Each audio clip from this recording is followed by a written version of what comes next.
सुप्रभात विद्यार्थियों, मैं राकेश सिंह आज आप लोगों के बीच में फिर से उपस्थित हुआ हूँ। हिंदी कक्षा 12 गद्य खंड से पाठ 1 राष्ट्र का स्वरूप लेकर। पाठ लंबा होने के कारण मैं आप लोगों को इस पाठ के मुख्य बातों को ही बताऊंगा। इसके पहले कि मैं पढ़ाना स्टार्ट करूं, आप लोगों से अनुरोध है कि आप लोग मेरे इस चैनल को लाइक करें, सब्सक्राइब करें, शेयर करें और घंटी के बेल आइकन को प्रेस करें ताकि जब भी मैं कोई नया वीडियो अपलोड करूं तो आपके पास सूचना उसकी तुरंत पहुंच जाए। तो चलिए देर न करते हुए मैं पढ़ाना स्टार्ट करता हूं और मुख्य बातें आपको बताते चलूँगा। तो देखिए, प्रस्तुत निबंध। यह निबंध राष्ट्र का स्वरूप डॉक्टर वासुदेव शरण अग्रवाल के निबंध संग्रह पृथ्वीपुत्र से लिया गया है। इस निबंध में लेखक बताते हैं कि राष्ट्र का स्वरूप अर्थात राष्ट्र कैसा होना चाहिए। राष्ट्र का स्वरूप जिन तत्वों से मिलकर बना है वे 3 तत्व हैं। पहला है पृथ्वी, दूसरा है जन मतलब लोग, मनुष्य, और तीसरा है संस्कृति। संस्कृति मतलब हमारे रहने की जो प्रथाएं हैं, कलाएं हैं, हम किस प्रकार रहते हैं, कौन सा कपड़ा पहनते हैं, हमारे देश की संस्कृति क्या है, ये सब चीज़ें। तो इसमें देखिए, पहला है कि पृथ्वी, भूमि को समृद्ध बनाने पर बल। लेखक ने सबसे पहले कहा है कि हमारी जो पृथ्वी है, हमारी जो भूमि है, उसको समृद्ध बनाया जाए, सामर्थ्यवान बनाया जाए। उसके लिए लेखक क्या कहते हैं कि लेखक का मानना है कि भूमि का निर्माण देवताओं द्वारा किया गया है तथा इसका अस्तित्व अनंत काल से विद्यमान है। अर्थात इसका कोई समय निश्चित नहीं है कि भूमि इस पृथ्वी पर कब से विद्यमान है। इसलिए मानव जाति का यह कर्तव्य है कि वह इस भूमि के प्रति सचेत रहे, अर्थात इसकी सुरक्षा करती रहे। मनुष्य को ये करना चाहिए कि इस पृथ्वी की सुरक्षा करता रहे, इसके रूप को विकृत न होने दे तथा इसे समृद्ध बनाने की दिशा में सजग रहे। आप लोगों को मालूम ही है कि पेड़ों की कटाई, अंधाधुंध कंपनियां, फैक्ट्रियां लगाने से पृथ्वी का वातावरण दूषित होता चला जा रहा है। इसलिए लेखक यही कह रहा है कि पृथ्वी के प्रति मनुष्य को सचेत रहना चाहिए और इसके रूप को विकृत न होने दिया जाए।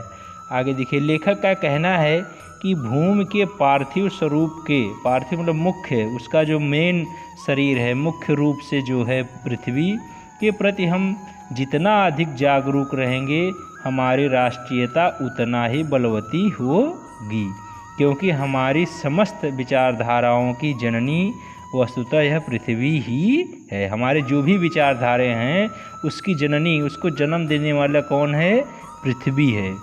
जो राष्ट्रीय विचारधारा पृथ्वी से संबंध नहीं होती, अर्थात हमारी जो ऐसी विचारधाराएं, हमारे जो विचार है, हमारे जो कार्य है, अगर वह पृथ्वी से संबंधित नहीं है तो वह आधारहीन होती है, उसका कोई आधार ही नहीं है। ऐसे कोई भी विचारधारा जो कि हमारे पृथ्वी से संबंधित नहीं हो वह आधार विहीन है और उसका अस्तित्व थोड़े समय में ही नष्ट हो जाता है।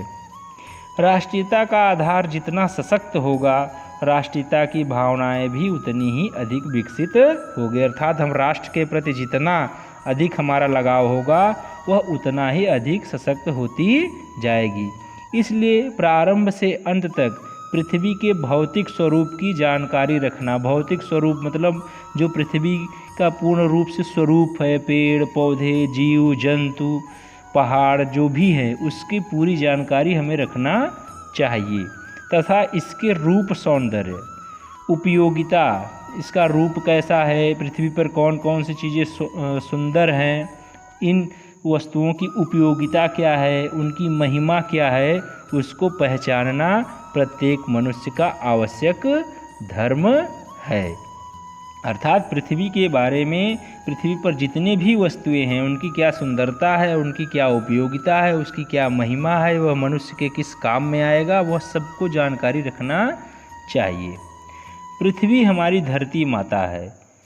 देखिए आगे लेखक का मानना है कि यह पृथ्वी भूमि वास्तव में हमारे लिए माँ है, क्योंकि इसके द्वारा दिए गए अन्न जल से ही हमारा भरण पोषण होता है। इसी से हमारा जीवन अर्थात अस्तित्व बना है।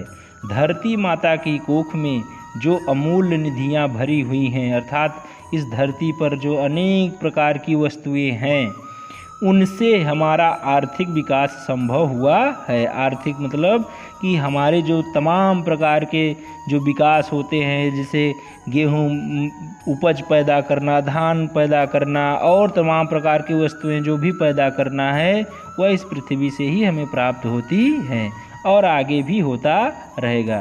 पृथ्वी एवं आकाश के अंतराल में, पृथ्वी और आकाश के बीच में जो भी सामग्री भरी हुई है, पृथ्वी के चारों ओर फैले गंभीर सागर में जो जलचर, पृथ्वी के चारों तरफ जो सागर है उसमें जलचर, जो जल में रहने वाली जीव जंतु हैं, एवं रत्नों की राशियाँ, जो तमाम प्रकार के रत्न हैं, मोती माणिक, उन सब का हमारे जीवन पर गहरा प्रभाव पड़ा है।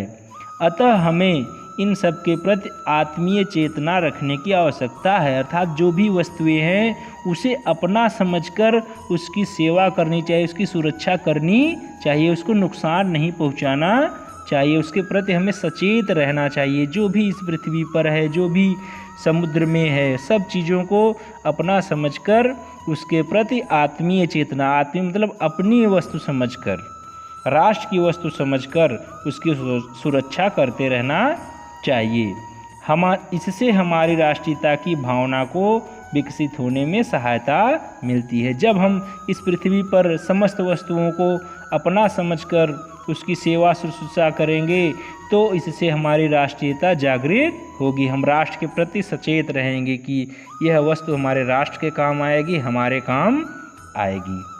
आगे देखिए अगला, मनुष्य। राष्ट्र का सर्वाधिक महत्वपूर्ण एवं सजीव अंग मनुष्य है, क्योंकि कोई राष्ट्र तभी बनेगा जब मनुष्य होगा। जब मनुष्य ही नहीं होगा तो पृथ्वी अकेले रहकर क्या करेगी, वो आधारहीन हो जाएगी। तो मनुष्य राष्ट्र के लिए दूसरा सबसे महत्वपूर्ण वस्तु है मनुष्य। लेखक का मानना है कि पृथ्वी अर्थात भूमि तब तक हमारे लिए महत्वपूर्ण नहीं हो सकती जब तक इस भूमि पर निवास करने वाले मनुष्य को साथ में जोड़कर न देखा जाए। जो भूमि जन विहीन हो, अर्थात जिस भूमि पर कोई मनुष्य ही न हो, जन मतलब मनुष्य हो, उसे राष्ट्र नहीं माना जा सकता। राष्ट्र के स्वरूप का निर्माण पृथ्वी और जन मनुष्य दोनों की विद्यमानता की स्थिति से ही संभव है। अर्थात राष्ट्र का स्वरूप तभी बनेगा, एक राष्ट्र तभी बनेगा जब पृथ्वी भी हो और उस पर मनुष्य भी हो। पृथ्वी मेरी माता है और मैं उसका आज्ञाकारी पुत्र हूँ। यह हर मनुष्य को, हर जीव को ये मानना होगा कि पृथ्वी माता है, मैं उसका आज्ञाकारी पुत्र हूँ। इस भावना के साथ तथा माता पुत्र के संबंध की मर्यादा को स्वीकार करके प्रत्येक देशवासी अपने राष्ट्र एवं देश के लिए कार्य करते हुए अपने कर्तव्यों और अधिकारों के प्रति सजग हो सकता है। अर्थात अपने देश के लिए, अपने पृथ्वी के लिए जो भी उसके मुख्य कर्तव्य हैं उसके लिए उसे हमेशा सजग रहना चाहिए। पृथ्वी पर रहने वाले जनों का विस्तार व्यापक है। जन मतलब मनुष्य, और विस्तार व्यापक है। मनुष्य जो पृथ्वी पर रहता है वो कहाँ, उसके रहने की जो क्षमता है वो दूर दूर तक जाने की है, और इनकी विशेषताएं भी विविध है। विविध मतलब अनेक प्रकार की। वस्तुतः जन का महत्व सर्वाधिक है। जन के बिना राष्ट्र की कल्पना करना भी असंभव है। अगर मनुष्य ही नहीं है तो कोई राष्ट्र ही नहीं बन पाएगा। राष्ट्र की प्रगति समानता के बहाव द्वारा ही संभव है। अर्थात राष्ट्र की प्रगति तभी है जब सभी को समान भाव से देखा जाएगा। हर मनुष्य को समान जब समझा जाएगा तभी राष्ट्र का विकास हो पाएगा। प्रत्येक माता अपने सभी पुत्रों को समान भाव से प्रेम करती है। इसी प्रकार पृथ्वी भी उस पर रहने वाले सभी मनुष्यों को समान भाव से चाहती है। उसके लिए सभी मनुष्य समान हैं। इसलिए धरती माता अपने सभी पुत्रों को समान रूप से समस्त सुविधाएं प्रदान करती है। अर्थात पृथ्वी पर जो भी सुविधाएं हैं, भौतिक रूप से उसके अंदर जो भी सुविधाएं हैं, वह सभी को समान रूप से प्रदान करती है। धरती पर रहने वाले मनुष्य भले ही अनेक जातियों, अर्थात उनकी जाति अनेक प्रकार की हो, उनके धर्म अलग हों, उनके समुदाय अलग हों, किंतु फिर भी ये सभी मातृभूमि के पुत्र हैं। लेकिन हैं तो सभी पृथ्वी के ही पुत्र, अपने देश के ही वासी हैं। मातृभूमि के साथ उनका जो संबंध है उसमें कोई भेदभाव उत्पन्न नहीं हो सकता। धरती पर सब जातियों के लिए एक समान क्षेत्र है। इसलिए सभी मनुष्यों को देश की प्रगति और उन्नति करने का एक समान अधिकार है। अर्थात इस पृथ्वी पर जितने भी मनुष्य हैं उनको इस देश की प्रगति करने के लिए, उसके विकास के लिए, उसकी उन्नति करने के लिए सबको समान रूप से अधिकार प्राप्त है। किसी एक जन को पीछे छोड़कर राष्ट्र प्रगति नहीं कर सकता। अर्थात किसी एक समुदाय को, किसी एक धर्म को, किसी एक व्यक्ति को पीछे छोड़ दिया जाए तो हमारा राष्ट्र प्रगति नहीं कर सकता। सभी को समान रूप से लेकर चलना पड़ेगा। समस्त देशवासियों का यह कर्तव्य है कि वे अपने निजी स्वार्थों को त्याग कर, अर्थात पर्सनल, अपने निजी जो स्वार्थ हैं कि मेरा ही विकास हो, मैं ही बड़ा आदमी बनूं, मेरे ही घर मकान और गाड़ियां हो, दूसरों के पास कुछ न, ऐसे स्वार्थों को त्याग कर तथा संकुचित मतलब छोटा दायरा, अपने ही बारे में सोचना, ये सब चीज़ें छोड़कर निकल कर उदार मतलब दूसरों के ऊपर भी दया करना, दूसरों के भी विकास में सहायक बनना, व्यापक मतलब बहुत बड़ा दृष्टिकोण मतलब सोच अपनाना चाहिए, जिससे दूसरों का भी भला हो, अपना ही विकास न समझकर सबके लिए सोचना चाहिए। इस प्रकार समानता के भाव द्वारा ही राष्ट्र की प्रगति संभव है। अर्थात सबको समान भाव से जब हम देखेंगे, सबको समान भाव से समय देंगे, उनके लिए सुविधाएं उपलब्ध करेंगे, तभी हमारे देश का विकास होगा। अगली हेडिंग है, देखिए, संस्कृति मनुष्य के मस्तिष्क का प्रतीक। कोई भी देश तभी अच्छे से विकास करेगा जब उसकी एक अपनी संस्कृति होगी, अपना एक आचरण होगा, नैतिक विचार होगा, तभी तो सभी मनुष्य आपस में एक दूसरे से जुड़े रहेंगे। इसमें देखिए लेखक का क्या कहना है कि लेखक का मानना है कि यह संस्कृति ही जन का मस्तिष्क है। अर्थात जो संस्कृति है वही मनुष्य का मस्तिष्क है, दिमाग है, सोच है। अगर उसके अंदर एक कोई संस्कृति नहीं होगी, उसके लिए कोई नियम कानून नहीं होगा, तो वह विकास नहीं कर पाएगा। इसलिए संस्कृति ही उसका मस्तिष्क है। और संस्कृति के विकास एवं अभ्युदय, अर्थात उसको आगे बढ़ाने के लिए अभ्युदय के द्वारा ही राष्ट्र की वृद्धि संभव है। राष्ट्र के समग्र रूप में भूमि और जन के साथ साथ संस्कृति का महत्वपूर्ण स्थान है। अर्थात राष्ट्र के विकास के लिए भूमि जन के साथ साथ संस्कृति का भी महत्वपूर्ण स्थान है।